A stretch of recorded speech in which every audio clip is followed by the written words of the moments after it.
자, 오늘 저와 여러분들이 함께 나누실 말씀은 마태복음 5장 15절 말씀입니다. 마태복음 5장 13절입니다. 마태복음 5장 13절 한 절 말씀 저와 여러분들이 함께 하나님 말씀을 읽으시겠습니다. 너희는 세상의 소금이니 소금이 만일 그 맛을 잃으면 무엇으로 짜게 하리요? 후에는 아무 쓸데없어 다만 밖에 버려져 사람들에게 밟힐 뿐이니라. 아멘. 할렐루야. 자, 여러분 한 주간 동안 평안들 하셨습니까? 네. 자, 오늘은 소금과 빛의 비유 중 소금의 비유에 대해서 살펴보도록 하겠습니다. 오늘 본문 역시 쉽게 생각하면 교회와 성도들이 소금과 같이 세상 속에서 맛을 내고 세상의 부패와 부조리에 맞서 싸워서 이 세상을 살맛나는 세상으로 변화시키자는 도덕적이고 윤리적이며 사회 변혁의 주체로 살아가라는 행동 강령의 의미로 해석하고 적용할 수 있습니다. 그도 그럴 것이 실제로 소금은 어떤 재료 속에 들어가서 맛을 내는 중요한 요소이고 또 부패를 방지하는 요소이기 때문에 이 죄와 어두움으로 가득 찬 세상 속에서 부패를 막고 신선한 맛을 내며 선한 영향력을 드러내며 살아야 한다고 결론을 도출하는 것이 맞는 것처럼 보이기도 합니다. 제가 찾아본 English Standard Version Study Bible에도 그렇게 해석과 적용을 해놓고 있었습니다. 그러나 성경이 교회와 성도들에게 요구하는 것, 과연 하나님께서 저와 여러분들에게 무엇을 요구하실까요?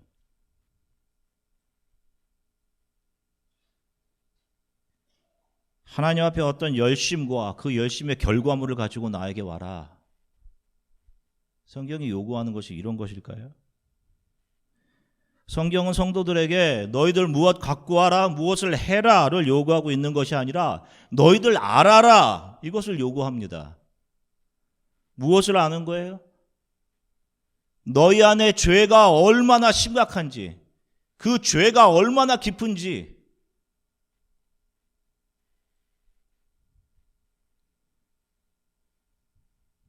그리고 그런 나를 불쌍히 여기시고 하나님의 자녀로 삼기 위해 자신의 가장 사랑하시는 독생자 예수 그리스도를 내어주신 그 하나님의 사랑을 알아라. 나를 위해 십자가를 지신 예수 그리스도의 은혜를 알아라. 그래서 그 앞에 겸손히 엎드려 살아가라. 이것이 성경이 이 역사를 살아가는 모든 크리스찬들에게 요구하는 거예요. 제가 참 좋아하는 가스펠 찬양 중에 이런 가사가 있습니다. 한번 앞에 보시면 나의 만족과 유익을 위해 이렇게 번역이 되어 있는데 오히려 영어로 된 것이 더 뜻을 잘 전달하고 있는 것 같아요. 저랑 같이 한번 읽어보실까요? 한번 같이 읽어보시겠습니다. All I once held dear, built my life upon. All this world reveals, and words to own. All I once thought gain, I have counted loss, spent and worthless now compared to this. Knowing you, Jesus, knowing you, there is no greater thing. You're my all. You are the best. You're my joy, my righteousness, and I love you, Lord. 아멘. 너 많이 섬기고 봉사해라. 너 헌신 가지고 와라. 하는 것이 아니라 아버지 하나님의 사랑과 예수 그리스도의 은혜를 알아가라. Knowing you, Jesus. There's no greater things. 그것이 성경이 저와 여러분들에게 요구하는 거예요. 자, 우리가 오늘의 본문 말씀을 이해하려면 먼저 성경에서 소금을 어떤 의미로 사용했는지 성경 안에 펼쳐진 하나님의 섭리 속에서 하나님께서 의미를 부여하고 계신 소금의 의미를 살펴보아야 합니다. 먼저 성경 속에서 소금이라는 단어를 약속과 언약과 관련해 사용했음을 볼 수 있습니다. 자, 민수기 18장 19절 말씀, 아주 중요한 말씀입니다. 민수기 18장 19절 쉬운 성경으로 같이 함께 읽으시겠습니다. 이스라엘 백성이 거룩한 예물로 드리는 것을 나 여호와가 너와 내 아들들과 딸들에게 주니 그것은 영원히 너희 몫이다. 이것은 너와 내 자손을 위해 여호와 앞에서 대대로 지켜야 할 변치 않는 소금 언약이니라. 아멘. 지금 민수기 이렇게 성경을 이렇게 읽고 계신데 이 말씀이 아주 중요한 말씀입니다. 자, 이것은 이스라엘 백성들 중 특별히 레위 지파 제사장인 아론의 자손들에게 주신 약속입니다. 하나님께서는 이스라엘 백성들이 하나님께 드리는 거룩한 예물 중에서 짐승의 앞가슴과 넓적다리를 레위 지파 아론의 자손들에게 영원한 음식으로 주시겠다라고 약속하십니다. 그런데 이 음식에 대한 약속을 하시면서 하나님은 이 약속을 특별하게 소금 언약이다 이런 말씀을 하십니다. 소금은 영원성, 불변성을 나타내거든요. 다시 말하면 이 약속은 변함없고 영원한 약속이다라는 의미입니다. 그런데 레위 지파에게 음식을 주시면서 그게 뭐가 대단하다고, 짐승의 앞가슴과 넓적다리가 뭐가 그렇게 중요하다고 소금 언약, 영원하고 변함없는 약속이다라고 하시는 걸까요? 단순히 그 음식, 그 양식을 넘어 무엇인가 다른 것을 의미하고 있기 때문이에요. 이 음식은 레위 자손들에게 주는 하나님의 아주 특별한 음식이다라는 의미에서 그것을 언약이라고 하신 것입니다. 자, 아시다시피 레위 자손들은 이스라엘 백성의 큰 아들, 장자들을 대속하는 지파입니다. 이집트에서 이스라엘이 나올 때 어린 양의 피가 모든 이스라엘의 장자들을 살게 하죠. 그 어린 양처럼 이스라엘이 살 수 있는 것은 유월절 어린 양처럼 레위인들이 자신들의 삶을 하나님 앞에 드렸기 때문이었습니다. 그러니 레위 지파는 하나님께 드려진 사람들을 의미하는 그런 지파였어요. 그들의 삶은 성전에서 이스라엘 백성을 위해 기도하며, 죄를 지은 이스라엘 백성들이 짐승들을 가지고 나오면 그 짐승의 제사를 마치 자기 자신이 죄를 지은 것처럼 그 제물을 가지고 성소로 들어가서 하나님 이들의 죄를 용서해 주세요 라고 자신들의 삶을 녹여내어서 이스라엘 백성들을 살려내는 역할을 수행하는 것이었습니다. 이 아론의 자녀들 레위 지파 제사장들에게 주어진 이 약속은 이 땅에 하나님의 제사장으로 부름을 받은 모든 교회와 성도들, 바로 저와 여러분들에게 제공될 영원한 양식에 대한 약속이기도 합니다.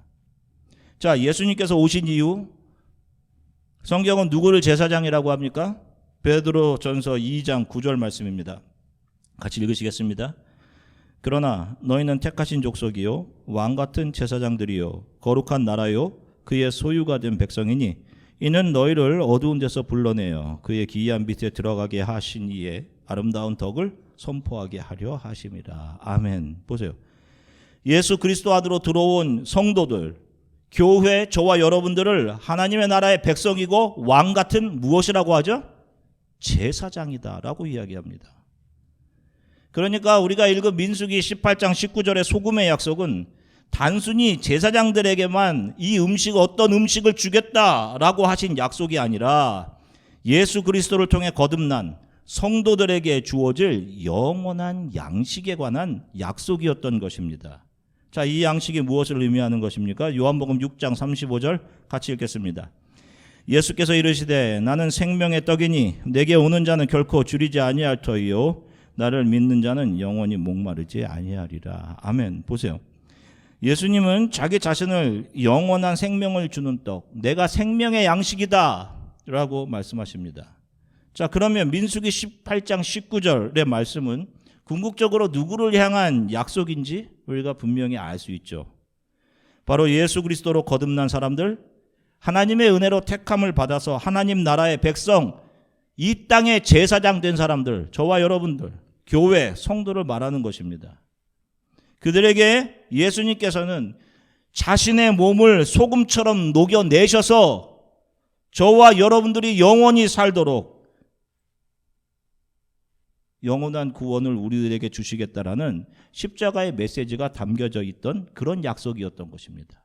소금 언약이라고 한 거예요. 자, 또 다른 것 한 번 살펴보겠습니다. 솔로몬 이후 이스라엘은 주전 925년에 북이스라엘과 남쪽 유다로 나누어집니다. 북쪽 이스라엘은 여로보암이 왕이 되고 남쪽 유다는 르호보암이 왕이 됩니다. 그리고 이 두 나라는 계속해서 전쟁을 치러요. 서로 자기 자신들이 자기 나라가 하나님의 약속을 이어가는 참 구약교회다, 우리가 참 교회야, 이게 주장했습니다. 자, 그런데 예수 그리스도의 족보를 언급하는 마태복음을 보면 누가 참 교회인지가 분명하게 나와요. 자, 마태복음 1장 6절부터 7절 말씀 같이 읽겠습니다. 이새는 다윗 왕을 낳으니라. 다윗은 우리야의 아내에게서 솔로몬을 낳고 솔로몬은 르호보암을 낳고 르호보암은 아비야를 낳고 아비야는 아사를 낳고. 자, 보세요. 여기 보면 누구의 이름이 예수 그리스도의 오심을 예비하는 족보에 올리고 있어요? 북쪽 이스라엘의 여로보암이 아닌 남쪽 유다의 르호보암, 그리고 그 남쪽 유다 르호보암의 아들 2대 왕이 된 아비야입니다. 아비야. 그런데 그 아비야가 왕이 된 지 3년, 북쪽 이스라엘의 여로보암이 80만 명의 대군을 이끌고 유다에 쳐들어옵니다. 자, 이때 남쪽 유다가 이 전쟁을 위해서 준비한 모은 군대의 수는 북쪽 이스라엘의 절반의 숫자인 40만 명. 이게 전쟁이 되겠습니까? 80만 명 대 40만 명. 자, 그럼에도 이 남쪽 유다 왕의 아비야가 자신과 맞이한 적들, 그 80만 명의 이스라엘 군사들과 여로보암 왕 앞에서 이렇게 담대하게 이야기합니다. 자, 역대하 13장 8절부터 11절 쉬운 성경으로 같이 읽겠습니다. 너희는 여호와의 나라에 대해 반역을 꾀하고 있다. 여호와의 나라는 다윗의 아들들의 것이다. 너희는 백성의 수도 많고 여로보암이 너희의 신이라며 만들어준 금송아지들을 가지고 있다. 너희는 아론의 자손인 여호와의 제사장과 레위 사람들을 쫓아내고 다른 나라 백성들처럼 너희 마음대로 제사장을 뽑았다. 누구든지 수송아지 한 마리와 수장 7마리만 갖다 바치면 제사장이 되었다. 하나님도 아닌 헛된 신들의 제사장이 되었다. 그러나 여호와께서 우리 하나님 되시니 우리가 여호와를 저버리지 않았다. 여호와를 섬기는 제사장은 아론의 자손이다. 그리고 레위 사람들이 제사장을 도와 제사장들과 함께 여호와를 섬긴다. 그들은 아침 저녁으로 여호와께 번제를 드리며 성전 안에 특별한 상위에 빵을 놓아두고 저녁마다 금 등잔대에 불을 밝힌다. 우리는 여호와 하나님이 명령에 복종하지만 너희는 그분을 저버렸다. 자, 보세요, 여러분. 참 두려울 만도 한데 굉장히 담대하게 이야기합니다. 아비야가 여로보암에게 참 교회는, 참 하나님의 교회는 자신이 속해 있는 유다 왕국이다라고 분명하게 말하면서 갑자기 레위인 제사장의 이야기를 합니다. 이 아비야는 여호와 하나님께서 레위인들과 하셨던 소금 언약을, 아까 민수기 18장 19절에 그 말씀을 기억하고 있었던 겁니다. 아비야는 먼저 자신들이 하나님의 언약을 계승하는 참 구약교회라고 주장하는 여로보암과 북이스라엘에 대해서 너희는 금송아지 만들고 백성들에게 그것을 신으로 섬길 것을 강요했다라고 말합니다. 당시 하나님께서 예배의 장소로 인정하셨던 곳은 어디예요? 남쪽에 있던 예루살렘입니다. 거기서 너희들이 드리는 기도와 제사를 내가 받겠다라고 솔로몬과 약속하셨기 때문입니다. 그런데 여로보암은 북쪽에 있는 베델과 단에 금송아지를 만들고 거기 세워놔서 자기 백성들에게 더 이상 예루살렘으로 갈 필요 없다, 이 금송아지가 우리 하나님이다 라고 백성들을 속였습니다. 북쪽에 있던 자신의 이스라엘 백성들이 남쪽에 있는 유다야 예루살렘으로 가서 예배드리는 것이 싫었던 것입니다. 자신의 힘을 잃을까 봐서요. 하나님보다 자신의 힘과 권력이 더 중요했던 사람이죠. 하나님을 이용하는 사람이었고, 그 여로보암의 이름은 그리스도 예수의 족보 안에 없었습니다. 없어요. 게다가 여로보암은 아론의 자손인 레위인 제사장들을 다 내쫓고 누구든지 숫송아지 한 마리와 순양 7마리를 가지고 와서 제사장이 되고자 하는 사람들에게 제사장의 직분을 팝니다. 그리고 그들에게 제사의 직분을 맡겼습니다. 돈 내면 제사장이 된 거죠. 여러분, 이런 일은 지금 현대 교회에서도 일어나고 있는 일입니다. 비일비재하게 직분을 내고 헌금하고,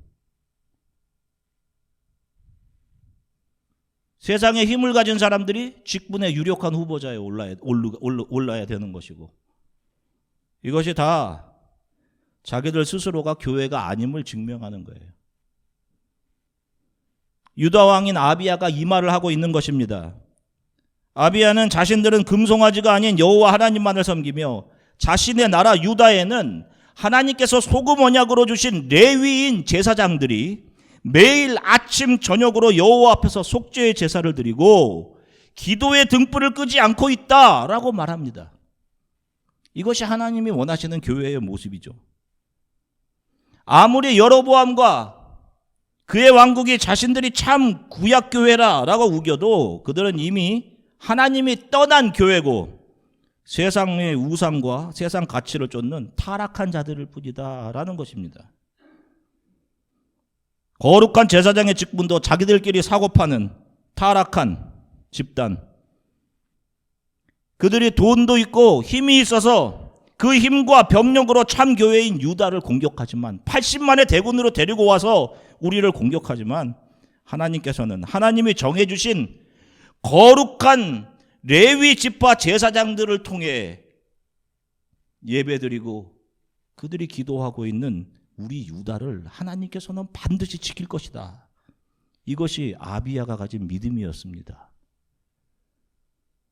바로 남유다 왕 아비야는 아론의 자손들 레위 지파 제사장들에게 영원히 하나님께서 그들을 통해 제사를 받으시며 그들을 먹이겠다라고 하셨던 그 약속을 기억하고, 하나님 반드시 이 약속을 지키신다고 소금의 약속을 해주셨기 때문에 지금 우리가 아무리 숫자가 적고 불리한 상황에 있더라도 하나님께서는 반드시 참교회와 그 안에 있는 성도들을 살리시고 이기시게 할 것이다 라는 믿음을 하나님 앞과 대적들 앞에서 선포하고 있는 것입니다. 참 놀랍죠, 그죠? 자, 마태복음 26장 28절 같이 읽겠습니다. 이것은 죄를 용서하기 위하여 많은 사람들을 위해 붓는 나의 피, 곧 언약의 피이다. 자, 하나님께서 구약 성경, 모든 구약 성경을 통해 주신 모든 언약들은 구속, 리딤과 관계되며 그 약속은 예수 그리스도에게로 모아집니다. 모든 약속이, 구약의 약속이 다 예수 그리스도를 가리키고 있는 거예요.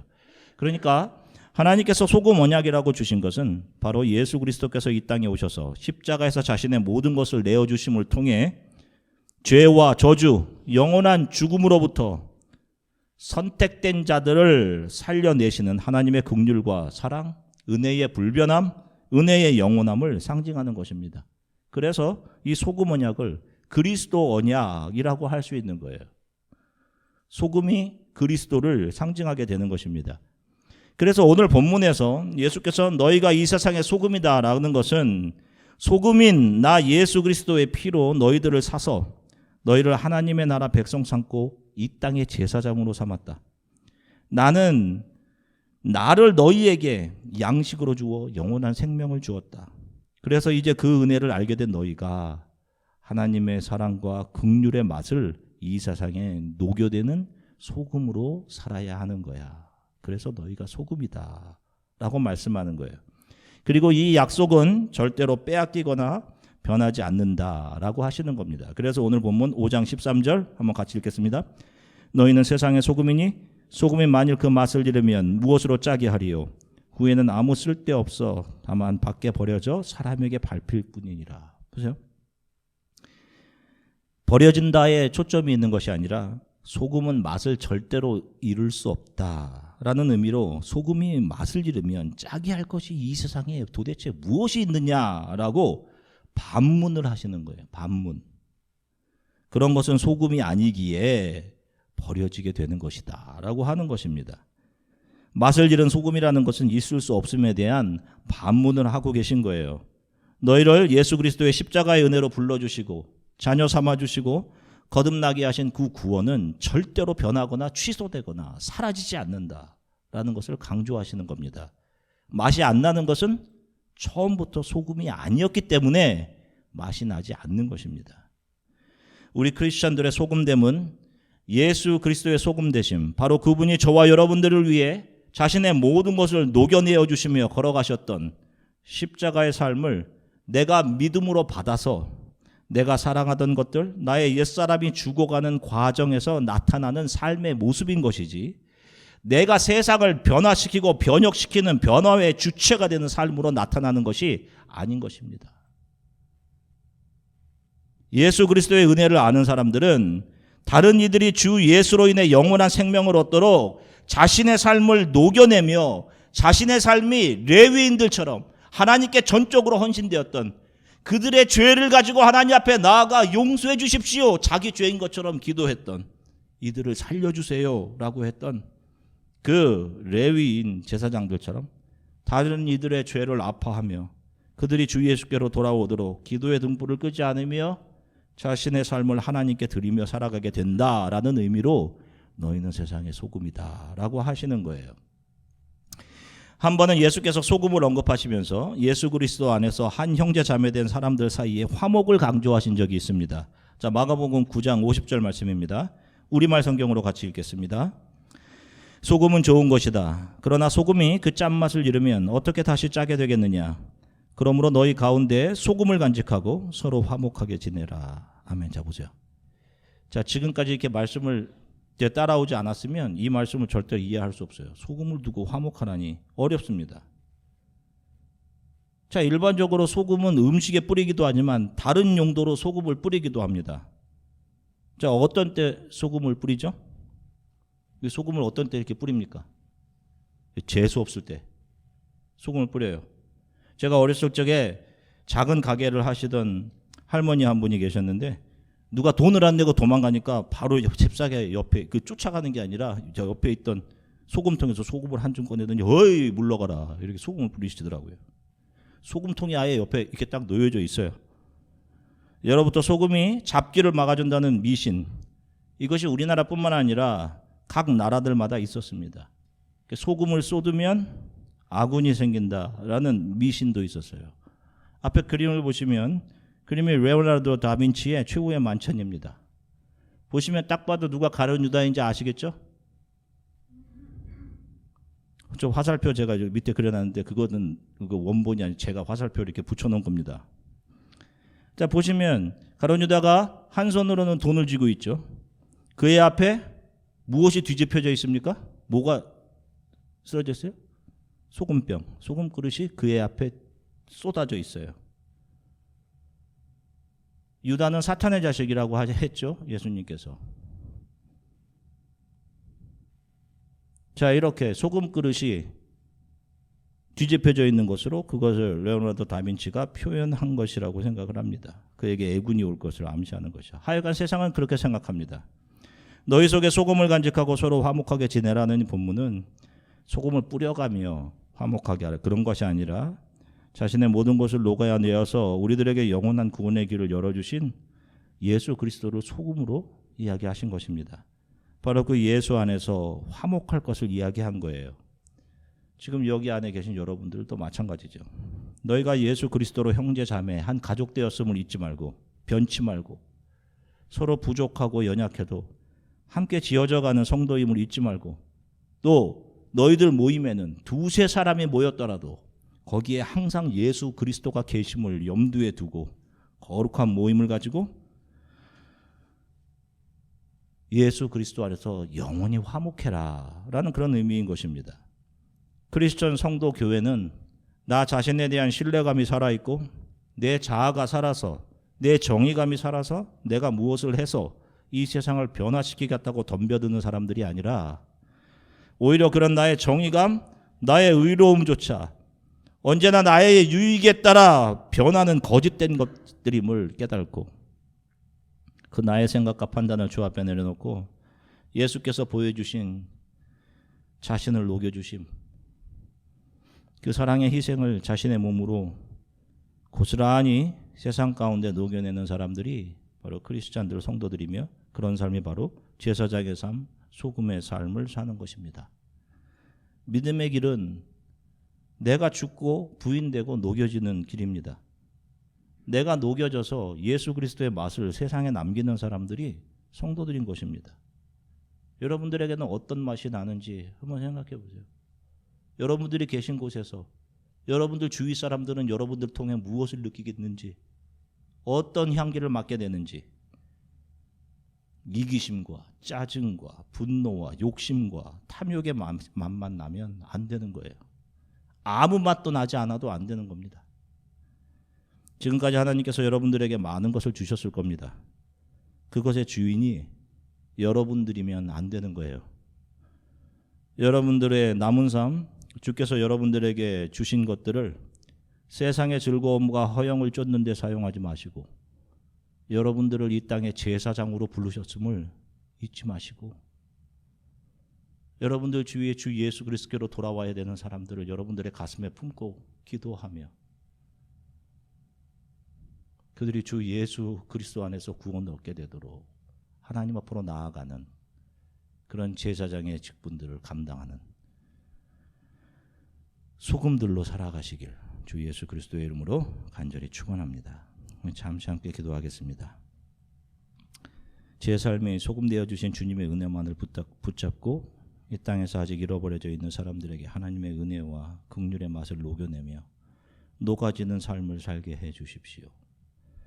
내 삶에 나의 부인이 있게 하시고 낮은 곳으로 내려감이 있게 도와주십시오.